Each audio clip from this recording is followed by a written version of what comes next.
Alrighty, happy Easter, everybody. Don't mind the garage. It's extremely messy right now. I've been chopping interior pieces apart, and it's easier just to sweep that shit up if you throw it on the floor. Same with all this other trash. Anyway, this is an interior update for Pain Train, or actually really for the roll cage. If you get the GenRight cage and you put it in, one thing that's kind of really up to you for the most part is figuring out how all the interior pieces and mainly the wiring gets worked out. So let me put this down real quick.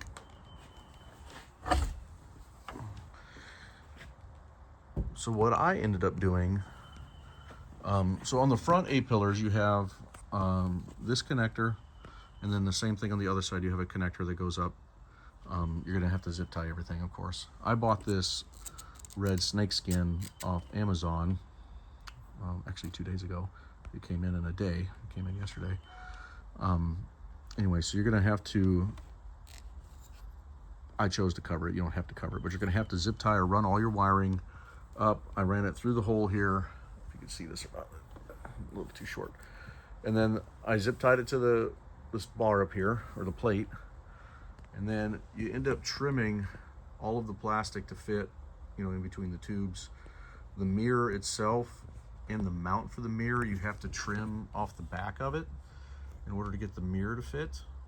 So just be prepared to basically chop your Jeep apart. Every little piece needs to be sanded, ground down, grinded on, little at a time to get things to fit. Those screws right there they're screwed into tabs that come with the roll cage kit. This is where I would not recommend powder coating the cage unless you're going to fit all of the tabs first, because the instructions have you build the cage and then you can take it out to paint it or powder coat it or whatever.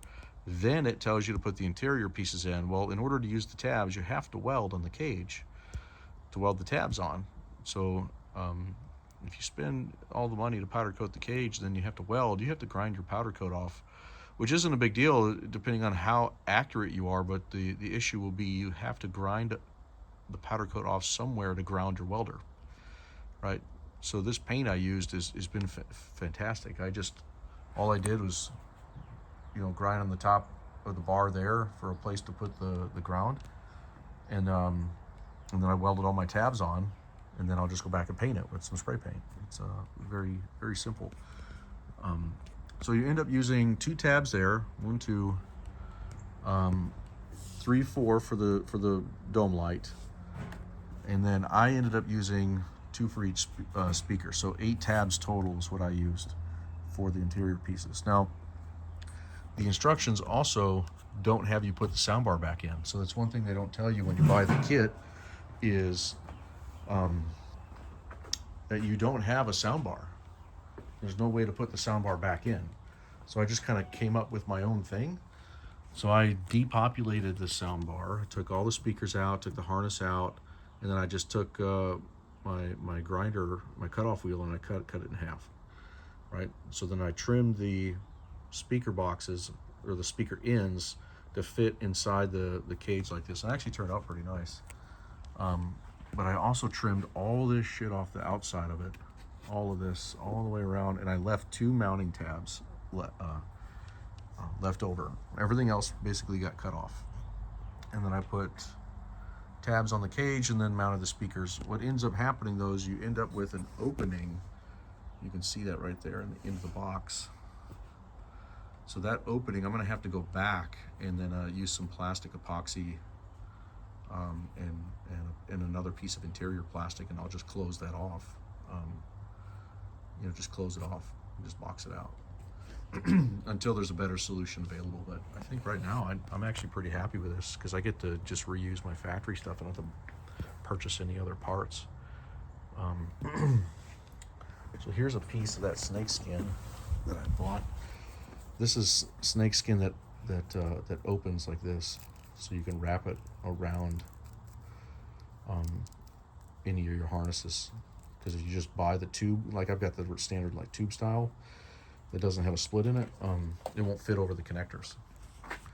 Right, so I ended up just doing that. And I have some Tessa tape. So if you get some Tessa tape, it's like a cloth tape, automotive cloth tape. It makes things look really clean. But this was not necessarily easy to do. Lots and lots of ways to screw up. Because well, you really only get one shot at trimming plastic, trimming anything, right?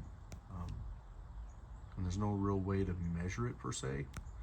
So what I ended up doing is just sitting in the seat with my grinder with a flap wheel on it, and the flap wheel will trim the plastic great. Like, it works really well.